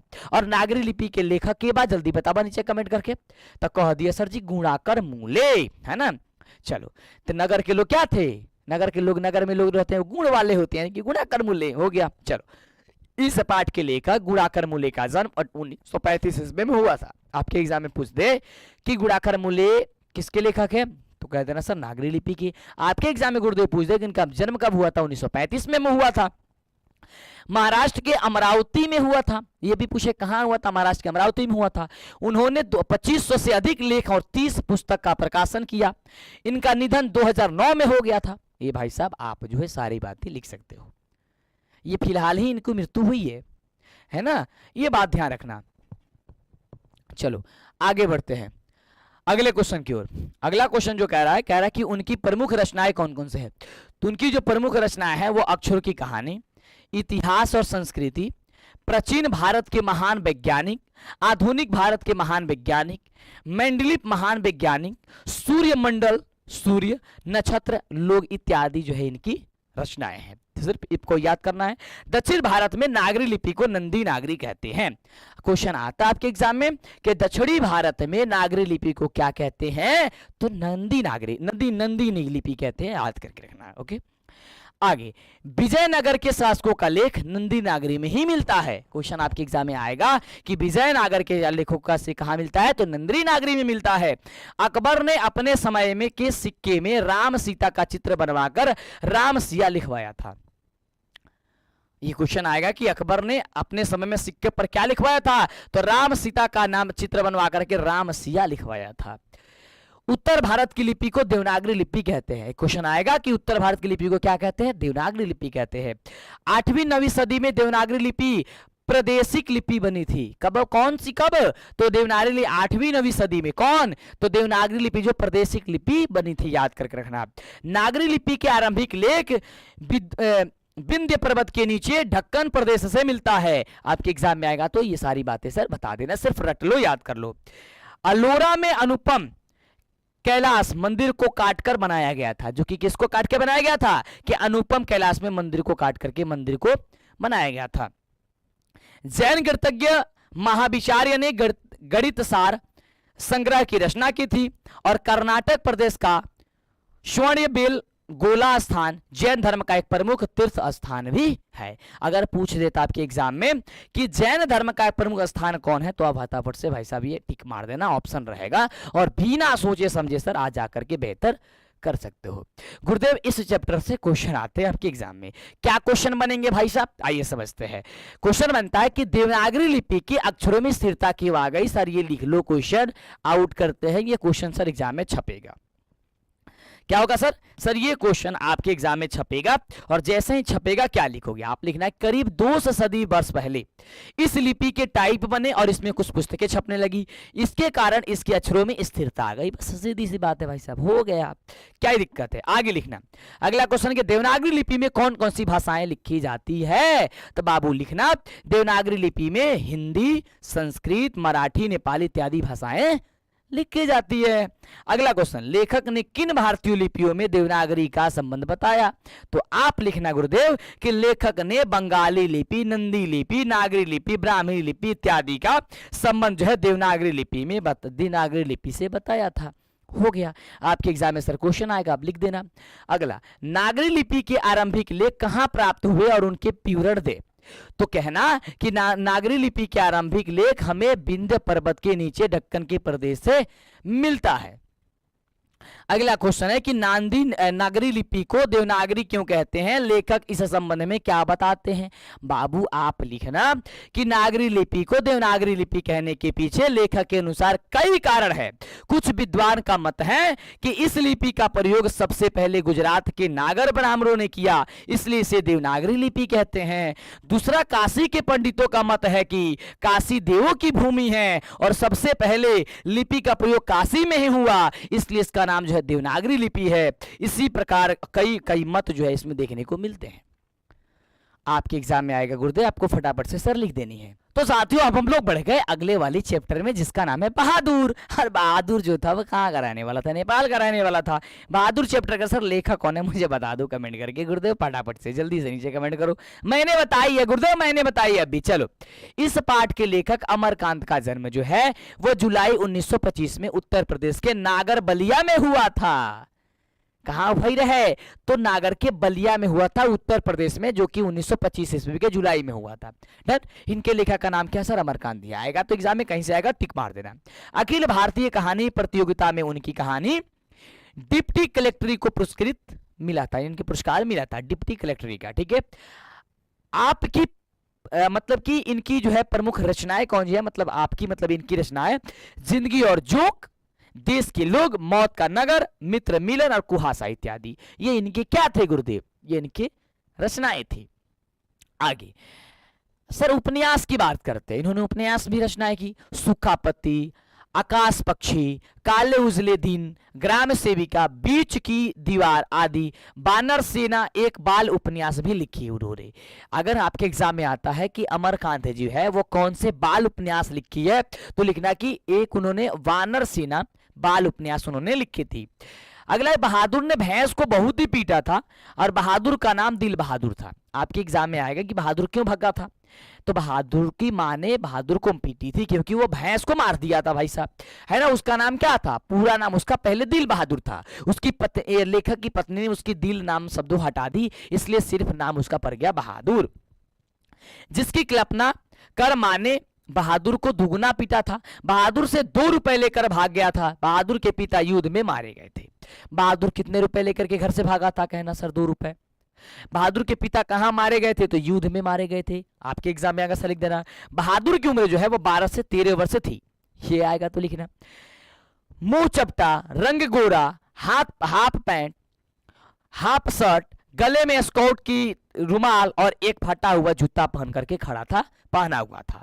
ये उसकी पहचान थी, किसकी, बहादुर की। अगर आएगा बहादुर कौन था, कैसा था, तो आप ये बातें लिख सकते हो। बहादुर की उम्र 12 से 13 वर्ष थी, मुंह चपटा था, रंग गोरा था, हाफ पैंट शर्ट पहना हुआ था और गले में स्काउटों की तरह रुमाल बांधी गई थी, ठीक है, और फटा हुआ जूता पहना था। लेखक के घर पर लेखक का बेटा किशोर ने उसे पहली बार मारा।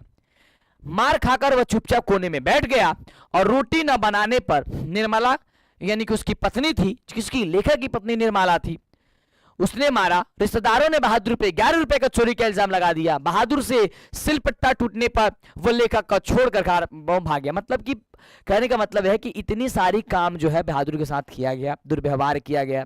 उसको बहादुर को लेकर के आया था, कौन लेके आया था सर, बहादुर का साला लेके आया था। ये क्वेश्चन याद करके रखना। बहादुर को लेखक के घर कौन लेके आया था, तो बहादुर के जो लेखक थे ना, उसके साला लेके आए थे बहादुर को। बहादुर के पास एक नेपाली टोपी, कुछ लाल पत्थर और कुछ पुरानी ताश की गड्डी रखा हुआ था भाई साहब, जेब में खेलता होलता था, है ना, तो उसको रखा हुआ था। चलो अब आता है क्वेश्चन इस चैप्टर से। अपने शब्दों में पहली बार दिखे बहादुर का वर्णन कर दीजिए, यानी कि वही बात जो मैंने कहा वो लिख सकते हो। लेखक अमरकांत जी के अनुसार पहली बार देखते हुए 12 से 13 वर्ष का, रंग गोरा, चपटा, मुंह चपटा, हाफ पैंट, हाफ शर्ट, भूरा रंग का जूता, एक गले में स्काउट की तरह रुमाल बांधे हुआ था। लेखक को क्यों लगता है कि नौकर रखना बहुत जरूरी हो गया है। लेखक को ऐसा लगने लगा था भाई साहब नौकर रखना जरूरी हो गया कि क्यों, सर सिर्फ सुन लो भाई साहब, सुन लो, सिर्फ सुन लो। आप जाकर के सर छाप दे रहा सर ये क्वेश्चन सब्जेक्टिव में, जो ही कहां जहां से भी आएगा। लेखक के बड़े, अच्छा एक क्लास जब खत्म हो जाएगा ना तो मुझे बताना कि सर हिंदी में डर लग रहा है, हिंदी में डर लगे, नहीं लगेगा सर गुरुदेव, नहीं लगेगा, गारंटी है। लेखक के बड़े भाइयों के घर नौकर लगे थे, जिसके कारण उसकी भाभिया महारानी बन कर बैठी रहती थी। भाई साहब अगर एक घर के आगे अगर 2 पड़ोसियन है और एक घर के अगर कुछ बढ़िया काम हो रहा है तो दूसरा वाला भाई साहब समझो कि क्या ही हो सकता है ना, उसमें तो भाई साहब बर्दाश्त हो नहीं सकता। अब उसके भाई साहब के यहाँ क्या थी, नौकर थे, अब इसके घर थे नहीं, अब भाई साहब वो तो महारानियां बनती थी उनकी औरतें, अब इसको लगा था भाई साहब नौकर लाना जरूरी है, इसलिए लेखक को एक नौकर रखना जरूरी हो गया था। उसकी पत्नी भी नौकर के लिए धूम मचा रही थी, भाई साहब मुझे नौकर लाके दो, मुझे नौकर लाके दो, ऐसा धूम मचाई हुई थी, क्योंकि उसने दूसरे के घर में नौकरों का आनंद देखा था। उन्होंने देखा था कि देखो महारानी की तरह बैठी रहती है सब और नौकर काम करते रहता था, तो इसको लेकर के वो चाहते थे कि नौकर आ जाए। अब उसके बाद से क्वेश्चन आता है कि बहादुर अपने घर से क्यों भाग गया था। ये क्वेश्चन लिख लो भाई साहब, ये आउट करते हैं सर, ये क्वेश्चन सीधे एग्जाम में सर पूछेगा आपके। डन, मैं गारंटी कहता हूं सर डंके की चोट पे। देखो कह रहा कि बहादुर की मां चाहती थी कि बहादुर घर के कामकाज में हाथ बटाए, परंतु बहादुर ऐसा नहीं करता था, इसलिए उसकी मां बहादुर से रूठ रहती थी। एक दिन बहादुर ने मां की प्यारी भैंस को पीटा था, जिसकी कल्पना कर मां ने भी बहादुर को बहुत पीटा। अंततः बहादुर घर छोड़कर भाग गया। ये क्वेश्चन आएगा, मैंने आउट कर दिया, पहले लिख देना भाई साहब जाकर के। बहादुर के आने से लेखक के घर और परिवार के सदस्य पर कैसा प्रभाव पड़ा, तो लिखना बहादुर के घर आने से उसकी अच्छी तरह से सफाई होने लगी, घर के सदस्यों के काफी आराम मिलने लगा, क्योंकि उनके लगभग सभी कार्य बहादुर में ही करता था, बहादुर लगा रहता था हर एक काम में। अगला, किन कारणों से बहादुर ने एक दिन लेखक को घर छोड़ दिया, गुरुदेव लिखना, आप लिखना है ना। ये सर मैं आउट करता हूं क्वेश्चन, ये आपका एग्जाम के लिए, और ये देखना सर एग्जाम में छप सकता है, सर आपके एग्जाम में सर सीधे छपेगा गुरुदेव। तो लिखना कि शुरुआत में लेखक के घर बहादुर को बहुत प्यार मिल रहा था, परंतु कुछ दिनों के बाद उनके घर में बहादुर के साथ अच्छा व्यवहार नहीं होने लगा। छोटी छोटी गलती के लिए उसे मारने पड़े लगे। लेखक के रिश्तेदार द्वारा सभी उस पर चोरी का झूठा इल्जाम लगा दिया, जिसके कारण बहादुर का मन लेखक के घर से उठ गया। मान लो कि कोई काम कोई किया नहीं है, उसको से चोरी का इल्जाम लगा दो, ये वो फलान टिका, तो कैसे रहेगा? जब उसके हाथ से सिलपट्टा गिर का टूट गया तब और ज्यादा डर हो गया, अंततः लेखक का घर छोड़ करके बहादुर चला गया। यही सारे काम था भाई साहब की, बहादुर का घर छोड़ करके भागना पड़ा। आपके एग्जाम में आएगा गुरुदेव तो लिख लेना।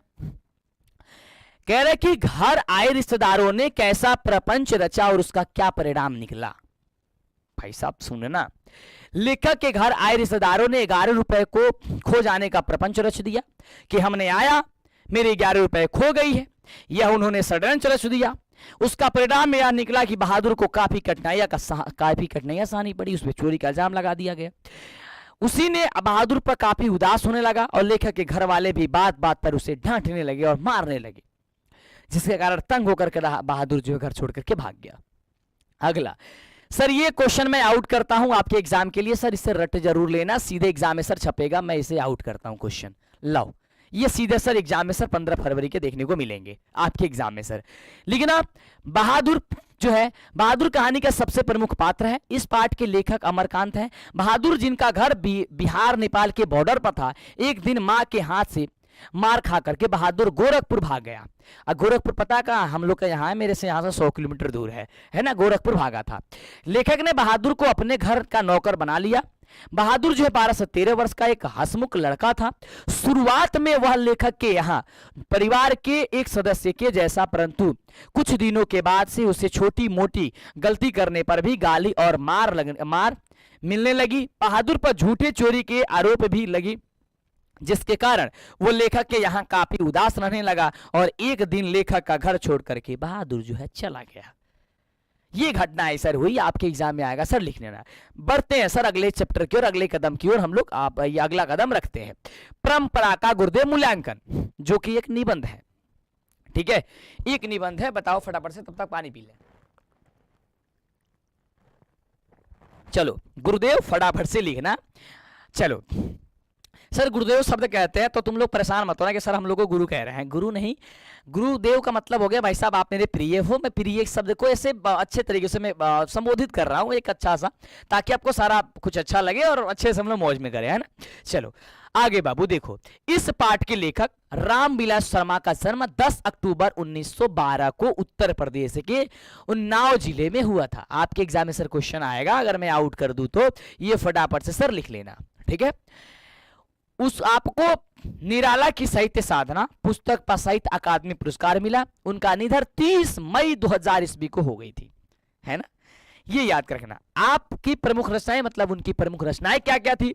तब भारतेंद्र हरिश्चंद्र, जो कि हर बार क्वेश्चन में रहता है कि भारतेंद्र हरिश्चंद्र किसकी लेखक है, कहना सर ये रामविलास शर्मा जी का। प्रेमचंद्र उनका युग, भाषा और समाज, भारत की भाषा समाज, विराम चिन्ह और उनके एवं बड़े बड़े भाई आदि जो है इसके क्या है रचनाएं हैं, ये आपको एग्जाम में लिखना। सर ये मैं आपको आउट करता हूं, ये क्वेश्चन जो है ना वो देखना सर ऑब्जेक्टिव में रहेगा, ये रहेगा सर क्वेश्चन।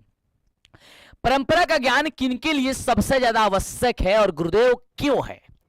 ये क्वेश्चन सर बहुत ही खास है और आपके एग्जाम में सर छपेगा तो क्या लिखोगे गुरुदेव? लिखना, जो लोग साहित्य में युग परिवर्तन करना चाहते हैं, क्रांतिकारी साहित्य लिखना चाहते हैं, उनके लिए साहित्य की परंपरा का ज्ञान सबसे अति आवश्यक हो, ऐसे क्या कहते हैं सर, परंपरा का ज्ञान उनके लिए आवश्यक है। ये लिख देना जाकर के पेपर में। अगला, भारत की बहुजातीय मुख्यतः संस्कृति और इतिहास की देन है, कैसे? क्या लिखोगे गुरुदेव? लिखना, लेखक रामविलास शर्मा के अनुसार भारत में बहुजातीय भारत की संस्कृति और इतिहास की देन है। हमारी संस्कृति महाभारत और रामायण जैसे साहित्य से जुड़ी है, जो एकता स्थापित करते हैं। हमारे इतिहास में कई ऐसी घटनाएं हैं जिससे लोगों में बहुजातीय का बोध होता है। सिर्फ ये लिख देना गुरुदेव,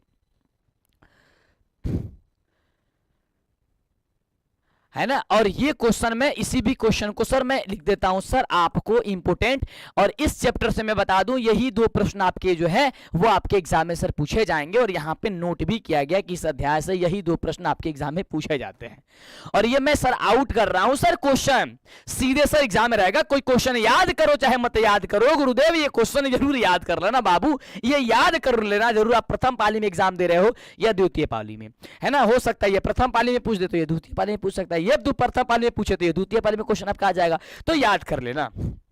अगला, सर अगले चैप्टर की ओर हम लोग कदम रख दिए और अगला चैप्टर है आबनियो। क्या है सर? आबनियो। और आबनियो जो है एक ललित रचना है, जिनके लेखक कौन है गुरुदेव? जल्दी बता दा फटाफट से। तो इस पाठ के लेखक है अशोक वाजपेयी, जिनका जन्म 16 जनवरी 1941 ईस्वी में दुर्ग छत्तीसगढ़ में हुआ था, किंतु उनका मूल निवास जो मध्य प्रदेश था। अगर पूछा जाए कि अशोक वाजपेयी जी का मूल निवास कहां है, तो कहना सर मध्य प्रदेश में है। उनकी जन्म कब हुई थी? 16 जनवरी 1941 ईस्वी को हुई थी गुरुदेव, लिख लेना। उनकी माता निर्मला देवी और पिता परमानंद वाजपेयी थे, ये याद करना। चलो, एक पतंग अनंत में, थोड़ी सी जगह और फिलहाल इत्यादि इनकी क्या है? संरचनाएं वगैरह हैं। आपको साहित्य अकादमी पुरस्कार यानी कि साहित्य अकादमी पुरस्कार 2004 में नवाजा गया था। लेखक 10 वर्ष पहले अभिनय गए थे।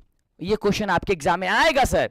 कितने वर्ष पहले? सर मैं आउट कर रहा हूं क्वेश्चन, ये ध्यान दे लो, ये ध्यान दे लो गुरुदेव। कितने वर्ष पहले? सर 10 वर्ष पहले। याद करना सर, सीधे क्वेश्चन देखने को मिलेगा। तो आबनियो दक्षिण फ्रांस में रोन नदी के किनारे है गुरुदेव। ये इस वर्ष सर सिंपल सा क्वेश्चन आपको पूछा जाएगा। सर रोन नदी के किनारे स्थित है दक्षिण फ्रांस में आबनियो। अगला कि आबनियो कभी पोप की क्या हुआ करती थी? सर राजधानी हुआ करती थी। आबनियो का पूरा नाम क्या है? तो विल्लाओ ला अविनियो है, ये याद करना सर, बहुत ही खास सर आउट क्वेश्चन। कहला आबनियो एक ईसाई मठ क्या है? ला सत्रुज है, ये भी सर आप कर लेते हो, यानी कि सबसे खास क्वेश्चन है सर, सीधे एग्जाम में सर पूछेगा। अगला, रोन नदी के किनारे बसे 2 शहर आबनियो और विल्लाओ था। अगला क्वेश्चन है कि अगला है कि लेखक आबनियो में 19 दिन तक रहे थे और 35 कविताएं लिखी थी। सर इसे तो हर हाल में याद कर लेना। क्वेश्चन सर आउट कर रहे हैं सर, सीधे एग्जाम में देखने को मिलेगा कि उन्होंने 19 दिन रहे थे और 35 कविताएं लिखी थी। कौन? तो याद करना, आबनियो में उन्होंने कितने दिन कौन रहे थे? जल्दी बताओ लेखक का क्या नाम है, फटाफट से कमेंट करो। अभी बताया है भाई साहब। चलो, लेखक अपने साथ टाइपराइटर, 34 पुस्तकें और कुछ संगीत टेप्स भी लेके गए थे। सर ये याद करना सर, क्वेश्चन आउट है। अगला, आबनियो फ्रांस का एक प्रमुख क्या था? सर केंद्र था, याद करना गुरुदेव। अगला, नदी किनारे लेखक को विनोद कुमार शुक्ल की कविताएं नदी चेहरे लोगों की याद आती है ना सर, ये लिखना जरूर अगर आपके एग्जाम में सर क्वेश्चन आते हैं तो। अगला, लेखक अपने आपको नदी के साथ बहता हुआ महसूस करते हैं। ठीक है, क्वेश्चन आप पूछा जाएगा तो लिखना, लेखक नदी की समानता कविता से करते हैं। किसे करते हैं सर? अपनी कविता से करते हैं। अब क्वेश्चन पूछा जाता है कि आबनियो क्या है और वह कहां अवस्थित है? सर ये सब्जेक्टिव में क्वेश्चन आपके एग्जाम में रहेंगे। क्या लिखोगे कि आबनियो दक्षिण फ्रांस में रोन नदी के किनारे बसा हुआ एक गुरुदेव शहर है। सर याद कर लो सर, सीधे एग्जाम में क्वेश्चन आएंगे, ये याद कर लो। अगला, हर वर्ष आबनियो में कब और कैसा समारोह हुआ करता है? माफ करना। तो हर वर्ष आबनियो गर्मियों के समय में एक अत्यंत प्रसिद्ध और लोकप्रिय रंग समारोह हुआ करता था। ये भाई साहब याद कर लेना अपने एग्जाम के लिए। सर रात बहुत ज्यादा हो गई है, 1 बजने वाली है अभी, है ना। वैसे वीडियो आपको सुबह में मिल रही है, मैं शूट कर रहा हूं क्योंकि ये रिकॉर्डेड में जाएगी, है ना, जिससे कि आपको लाइव में दिक्कत ना हो, मतलब आप इसे आसानी से पढ़ सके और याद कर सके। तो समय नहीं है और बहुत ज़्यादा मेहनत हो गया, पैर भी पूरी तरीके से थक गया साथियों, लेकिन क्या करें सर, कुछ दिन आपका एग्जाम है, बस बेहतर कर लो भाई साहब। इसलिए सर चैनल को सब्सक्राइब कर लो, जितनी मेहनत है ना सर शेयर कर दो फटाफट से, प्लीज सर शेयर कर दो। चैनल पे पहली बार सब्सक्राइब जरूर किया करना साथियों, जो भी है गुरुदक्षिणा के रूप में कहो तो या जैसे भी कहो तो कर दो फटाफट से। ये क्या आ रहा है यार, तुम कट जा, अरे गुरुदेव तू कट, चल। करें कि ला सत्रुज क्या है और वह कहां अवस्थित है और आजकल उसका क्या उपयोग होता है। तो लिखना, ला सत्रुज आबनियो शहर में ईसाई धर्म का एक मठ हुआ करता था, परंतु अब उसे कला केंद्र बना दिया गया है। ठीक है, ये लिख देना। अगला कि नदी के तट पर बैठे हुए लेखक को क्या अनुभव होता है। सर क्वेश्चन लिखना सर, बहुत ही खास है सर, क्वेश्चन आउट है। लिखना कि नदी के तट पर बैठे हुए लेखक का यह अनुभव होता है कि वह नदी के जल के साथ बह रहा है, ऐसा प्रतीत हो रहा है कि वो नदी के जल के साथ बह रहा है। अगला, नदी और कविता में लेखक के क्या समानता पाते हैं। तो नदी और कविता में समानता बताते हुए लेखक कहते हैं कि जिस तरह कई जगहों से जल आकर के नदी में मिल जाते हैं, ठीक उसी तरह कई जगह से शब्द आकर के कविता में मिल जाते हैं। जिस तरह नदी का कोई अंत नहीं, उसी तरह कविता का कोई अंत नहीं होता। जिस तरह नदी में लोग बह जाते हैं, उसी तरह कविता में भी पढ़ करके लोग उसी में खो जाते हैं, बह जाते हैं, उसी में विलीन हो जाते हैं। अगले चैप्टर की ओर कदम रखते हैं गुरुदेव, और अगला चैप्टर का नाम है मछली। और इसमें सर क्वेश्चन जो आउट करेंगे वो सीधे एग्जाम में पूछा जाएगा। सर ध्यान से देखो, इस पाठ के लेखक जो है विनोद कुमार शुक्ल जी हैं, जिनका जन्म 1 जनवरी 1937 ईस्वी के राजनंदगांव छत्तीसगढ़ में हुआ था। अगर क्वेश्चन पूछा जाएगा इसमें से आंसर कर देना। उनकी प्रमुख रचनाएं कौन सी है? नौकर की कमीज, खिलेगा तो देखेंगे, दीवार में एक खिड़की रहती थी, पेड़ पर कमरा और महाविद्यालय इत्यादि। इसमें से मैं 2 चीज ऑर्डर ये कर रहा हूं, ऑर्डर बोल रहा है मतलब क्या आउट कर रहा हूं। एक महाविद्यालय ऑप्शन देखने को मिलेगा क्वेश्चन आपके एग्जाम में, और इसमें से नौकर की कमीज ये सर्च कर रहे हैं आउट। सर नोट करके रखना सर, उनकी प्रमुख 2 रचनाएं ये सबसे महत्वपूर्ण है, आपके एग्जाम में पूछे जाएंगे सर, याद करके रखना। यह कहानी महाविद्यालय संग्रह से लिया गया, यह क्वेश्चन सर पूछा जाएगा आपके एग्जाम में, आउट कर दिया हूं पहले ही आपको। मतलब उनको 1990 साहित्य में अकादमी पुरस्कार मिला हुआ था। कब? 1990 में। कारण कि पिताजी बाजार से 3 मछलियां लाई थी, जिसमें एक मरी हुई थी। कितने मछलियां लेके आई थी? 3 मछली। क्वेश्चन एग्जाम में आता है, कितने मछली लेके आई थी? 3। जिसमें कितने मछली मरी हुई थी? 1। कितनी मछली जिंदा थी? तब 2। ये क्वेश्चन भी आता है। लेखक में मछली केवल पिताजी ही खाते थे। और ये क्वेश्चन भाई साहब, ये क्वेश्चन आउट कर लो सर, ये क्वेश्चन बहुत ही खास है सर, आपके एग्जाम में सर छपेगा। लेखक ये मछली कहानी में मछली कौन खाते थे? केवल पिताजी खाते थे। मछली को लेकर के बच्चे गली में घुस गए। संतू मछली को देखकर हिचक रहा था। बच्चे एक मछली कुएं में छोड़ना चाहते थे। बच्चे क्या चाहते थे? कि एक मछली को कुएं में डाल दे। दीदी ने बताया कि मरी हुई मछली की आंख में छवि यानी कि परछाई नहीं दिखती है। चलो अगला, दीदी मछली की तरह तड़प रही थी। मसाला पीस माँ मसाला पीस रही थी। क्वेश्चन आता है कि मसाला कौन पीस रही थी? तो माँ मसाला पीस रही थी, याद कर रखना। और भग्गू मछली काट रहा था। कौन मछली काट रहा था? तो भग्गू मछली काट रहा था। भग्गू घर का नौकर था। भग्गू कौन था? क्वेश्चन आएगा एग्जाम में। तो भग्गू घर का नौकर था। गुरुदेव सिर्फ आप सर सुन लो बाबू, सुन लो सिर्फ, और जा करके सर पेपर में कर दो एकदम बेहतर तरीके से सर। सर इतनी मेहनत का लाज रखना सर, एक बार जरूर कहना कि मैंने मंटू सर से पढ़ी है, और तब जाकर के सर ये सब कुछ संभव हो पाया है कि मैं मंटू सर का छात्र हूं। बस इतना सर चाहिए आपसे, मैं ये सुनना चाहता हूं सर। दिल गदगद हो जाएगा सर, दिल गदगद हो जाएगा। और वो जहां पे भी बोलोगे ना मीडिया के सामने जो भी हो सर, वो क्लिप ले लेना, मुझे शेयर जरूर करना सर, बड़ी मुझे सुकून मिलेगी। उसे मुझे शेयर जरूर करना, अगर ऐसी बातें हुई तो मुझे जरूर शेयर करना सर। उसे मैं लगाऊंगा, है ना, स्टेटस लगाऊंगा सर, मैं सर दिन रात देखूंगा सर, क्योंकि वो सुकून है सर, वो मेहनत है, वो मेहनत का मेरा रिजल्ट रहेगा। वो रिजल्ट मुझे दे देना प्लीज, वो रिजल्ट मुझे दे देना। पिताजी ने भग्गू से नरेन के हाथ पैर तोड़ने को कहा था। किससे कहा था? तो नरेन से कहा था, हाथ पैर मार तोड़ दो उसका, है ना। चलो, झोले में मछलियां लेकर बच्चे डरते हुए पतली गली में क्यों घुस गए थे? क्यों घुसे थे भाई साहब, लिखना अपने एग्जाम में। बच्चे मछली के झोले को लेकर के पतली गली में घुस गए क्योंकि चौड़ी गली में काफी भीड़ थी और बरसात भी हो रही थी। मतलब उस तरीके से जो चौड़ा गली था उसमें भीड़ थी और बरसात हो रही, इसलिए पतली गली में घुस गए। मछलियां को लेकर बच्चे की क्या अभिलाषा थी? सर ये मैं क्वेश्चन आउट कर रहा हूं सर, ये लिख लो, आपके एग्जाम में सर क्वेश्चन आ जाएंगे। ओके, तो ये लिख लेना सर, इसका आंसर क्या होगा? बच्चे मछलियों के साथ खेलना चाहते थे, जिसके लिए वह किसी एक मछली को कुएं में भी छोड़ना चाहते थे, ताकि जब मन करे वह मछली को निकाल करके और उसके साथ खेले। ऐसा ही हम लोग के भी लालसा आती है जब हम लोग छोटे रहते हैं तो। चलो अगला, मछलियां लिए घर आने के बाद बच्चा ने क्या किया? तो मछलियां के घर आने के बाद बच्चों ने मछली को आधे बाल्टी में पानी में डाला और उसके साथ खेलने लगे। मछली को छूते हुए संतू क्यों हिचक रहा था? भाई साहब आप लिखना कि मछली को छूते हुए संतू हिचक रहा था क्योंकि उसे डर था कि मछली कहीं उसे काट न लेगी। अभी सांप नहीं है भाई साहब, ऐसे ही आपको दर्शा रहे हैं, ठीक है। चलो, मछली के बारे में लेखक दीदी ने क्या जानकारी दी थी? मछली ने उनकी परखना कैसे की थी? सर ये क्वेश्चन लिखना सर, आउट है, ये क्वेश्चन बड़ी ही खास है, लिखना आपके एग्जाम में सर, इस पर छप जाएगा सर, एग्जाम में ध्यान देना इस क्वेश्चन को। कह रहा कि मछली के बारे में दीदी ने यह जानकारी दी थी कि मरी हुई मछली की आंखों में किसी की छवि नहीं दिखाई देती है। इसकी परख उसमें लेखक ने मरी हुई मछली की आंखों में अपनी तस्वीर झांक करके देखी, ठीक है। अगला, संतू क्यों उदास हो गया था? भाई साहब ये क्वेश्चन लिख लो, आउट है, ये द्वितीय पाली या प्रथम पाली में सर छप सकती है। तो मछली को काटते हुए देखकर मछली के साथ खेलने की अभिलाषा मर गई, इसलिए संतू उदास हो गया था। संतू क्या हो गया था गुरुदेव? उदास हो गया था। अगला, घर में मछली कौन खाता था और कौन कैसे बनाई जाती थी? ये क्वेश्चन मैंने बताया, पहले ही बताया था सर, ये आउट क्वेश्चन है, या तो ऑब्जेक्टिव में या तो सब्जेक्टिव में सर छपेगा। तो क्या लिखोगे? घर में मछली केवल पिताजी खाते थे। मछली के बनाने के लिए एक मोटे से लकड़ी का पट्टा था जिसमें काटा जाता था। अगला, दीदी कहाँ थी और क्या कर रही थी? तो दीदी जो थी वो घर में थी और रो रही थी।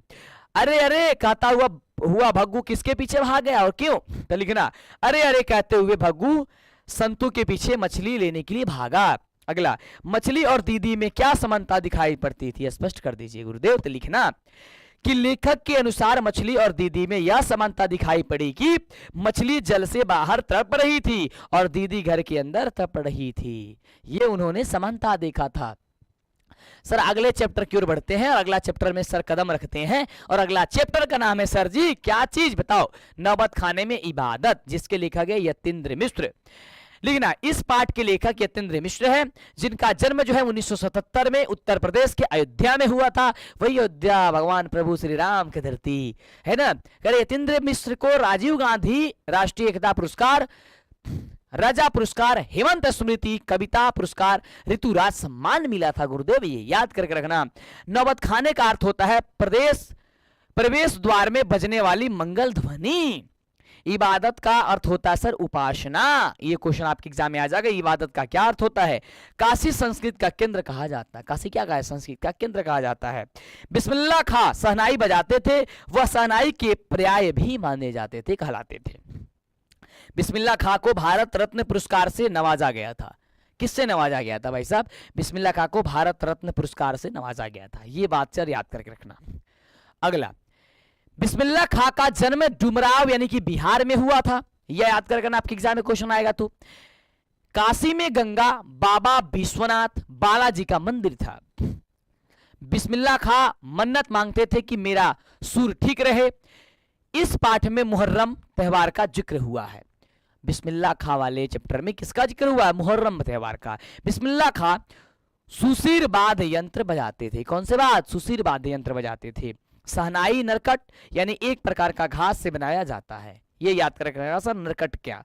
बिस्मिल्लाह खां के परदादा उस्ताद खां हुसैन डुमराव के ही निवासी थे। ये क्वेश्चन आता है कि कहां के निवासी से? कहा ना डुमराव की। मुहर्रम के दिन बिस्मिल्लाह खां शहनाई नहीं बजाते थे। ये याद करना सर। बिस्मिल्लाह खां क्या है? उस दिन शहनाई नहीं बजाते थे। काशी में मरना भी मंगल माना जाता है। ये क्वेश्चन एग्जाम में आता है कि काशी में मरना भी क्या माना जाता है? सर ये क्वेश्चन आउट कर लो, एग्जाम में आएगा सर। क्वेश्चन लिखना कि मंगल होता है, शुभ होता है। काशी आज भी संगीत के स्वर्ग पर जगती है ना। चलो आगे बढ़ते हैं। अब इससे कौन कौन सा सर क्वेश्चन आपके एग्जाम में सर पूछे जाएंगे सब्जेक्टिव, आइए उसे समझते हैं। डुमराव की महत्ता किस कारण से है? ये क्वेश्चन सर एग्जाम में आएगा सर। मैं से आउट भी कर देता हूं, बहुत ही खास क्वेश्चन है, इसे याद जरूर करना सर, आपके एग्जाम में आएगा। तो लिखना, डुमराव में नरकट नाम का पौधा पाया जाता है जिससे शहनाई बजाई जाती है, इसलिए डुमराव की महत्ता अधिक है। डन। अगला क्वेश्चन, सुशीरवाद किसे कहते हैं? शहनाई शब्द की उत्पत्ति किस प्रकार हुई थी? लिखना कि शहनाई को सुशीरवाद कहा जाता है। इसे मुंह से फूंक करके बजाना पड़ता है। अरब देशों में शहनाई जैसे वस्तुएं नए कहकर बुलाए जाते थे। क्या कहे जाते हैं सर? नए कहे जाते हैं। ऑब्जेक्टिव में भी आता है। विदेशों में क्या कही जाती है? देश अरबों में इसे नए कहा जाता है। शहनाई को वहां सहनीय कह करके बुलाए जाते हैं। दक्षिण भारत में इसे शहनाई नाम से बुलाया जाता है। इस शब्द की उत्पत्ति के विषय में कहीं सटीक जानकारी नहीं है। आज तक इसके बारे में सटीक जानकारी मिली ही नहीं भाई साहब, ये याद करके रखना। अगला, मुहर्रम पर्व में से बिस्मिल्लाह खां के जुड़ाव का परिचय पाठ के आधार पर दे दीजिए। तो लिखना कि मुहर्रम से बिस्मिल्लाह खां का जुड़ाव काफी घनिष्ठता था। मुहर्रम का मतलब बिस्मिल्लाह खां की शहनाई, परंतु मुहर्रम के दिन बिस्मिल्लाह खां के परिवार में कोई भी शहनाई नहीं बजाता था। ये नियम थी। बिस्मिल्लाह खां जब काशी के बाहर प्रदर्शन करते थे तो क्या करते थे? इससे हम क्या शिक्षा मिलती है? तो ध्यान देना, बिस्मिल्लाह खां जब भी काशी से बाहर प्रदर्शन करते थे तब वह काशी की ओर मुंह करके प्रणाम कर शहनाई बजाते थे। इससे हमें सीख मिलती है कि हमें अपनी जन्म और कर्म भूमि को कभी नहीं भूलनी चाहिए। कभी नहीं भूलनी चाहिए जन्मभूमि और कर्मभूमि को।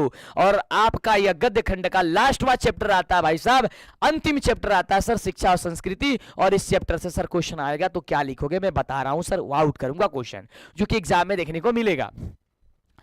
इस पाठ के लेखक राष्ट्रपिता महात्मा गांधी का जन्म 2 अक्टूबर 1869 ईस्वी को गुजरात के पोरबंदर में हुआ था गुरुदेव, याद करना।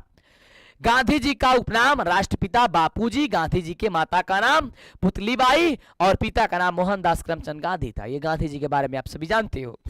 गांधी मोहनदास, पिता का नाम सर करमचंद गांधी था, मोहनदास लिखा गया ना इसमें, इसको मिटा देना। गांधी जी की पत्नी का नाम कस्तूरबा बाई, और गांधी जी ने दक्षिण अफ्रीका 1853 से 1914 तक का वकालत की थी। यह बात रखना, याद करना। वह दक्षिण अफ्रीका से 1915 में भारत लौट आए थे, है ना, ये बात याद करना सर। आगे बढ़ते हैं। गांधी जी ने पहला सत्याग्रह आंदोलन दक्षिण अफ्रीका में किया था। ये क्वेश्चन आएगा, गांधी जी ने सबसे पहला सत्याग्रह कब किया था, तो उन्होंने कहा दक्षिण अफ्रीका में किया था। गांधी जी अपना हथियार सत्य और अहिंसा को मानते हैं भाई साहब, और ये क्वेश्चन सर लिखना ना, आउट करता हूं सर, सीधे एग्जाम में देखने को मिलेंगे। अगला, वह बढ़िया शिक्षा, अहिंसा, प्रतिरोध और हृदय को शांति को मानते थे। गांधी जी की मृत्यु 30 जनवरी 1948 ईस्वी में हुई थी। गांधी जी की हत्या नाथू गोडसे ने की थी। कौन? नाथून गोडसे। गांधी जी को सबसे पहले बापू कहकर रविंद्रनाथ टैगोर ने बुलाया था। कौन? रविंद्रनाथ टैगोर ने बापू कहकर बुलाया था। गांधी जी ने रविंद्रनाथ टैगोर को गुरुदेव कहा जाता था। गांधी जी के प्रसिद्ध पत्र यंग इंडिया अवर हरिजन है। ये क्वेश्चन सर आपके एग्जाम में आएगा तो आप लिखना सर, क्वेश्चन आउट करते हैं।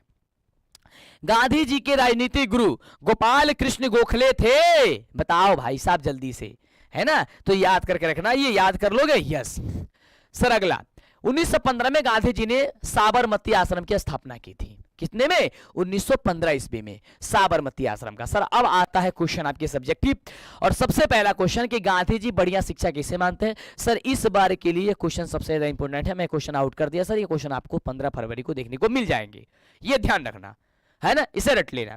गांधी जी की बढ़िया शिक्षा, अहिंसक, प्रतिरोध और व्यवहारिक शिक्षा को कहते हैं जिससे मनुष्य के चरित्र का निर्माण होता है। हो गया भाई साहब।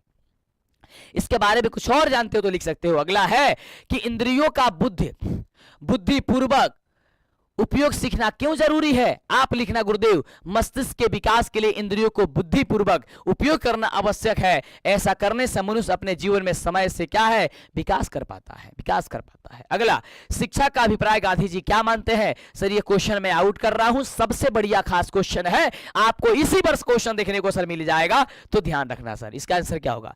गांधी जी के अनुसार शिक्षा का अभिप्राय केवल किताबी ज्ञान से नहीं होता है। शिक्षा ऐसी होनी चाहिए जिससे शरीर, बुद्धि और आत्मा तीनों विकास हो, सबका विकास होना चाहिए। मस्तिष्क और आत्मा का उच्चतम विकास कैसे संभव है। सर जो मैं आंसर बता रहा हूं इसके अलावा आप जो भी याद किए वो याद कर सकते हो, इसे रटने की कोशिश ना करें, क्योंकि अब नया रटोगे फिर भूल जाओगे। गांधी जी के अनुसार जब बच्चे लिखना पढ़ने के साथ साथ कुछ कारीगिरी और तालीम सीख लेंगे तब उसके मस्तिष्क और आत्मा का उच्चतम विकास होगा। भाई साहब ये लिखना सर, लिखना जैसे आएगा। शिक्षा का ध्येय गांधी जी क्या मानते थे और क्यों। और सबसे खास क्वेश्चन आपके एग्जाम के लिए सर, प्रथम पाली या द्वितीय पाली में क्वेश्चन फटाफट 15 फरवरी को देखने को मिलेगा आपके हिंदी के विषय में। आपको क्या लिखना होगा सर, ध्यान से देख लो, मजाक नहीं कर रहा हूं भाई साहब, ये ध्यान दो। गांधी जी शिक्षा का ध्येय व्यवहारिक शिक्षा को मानते हैं।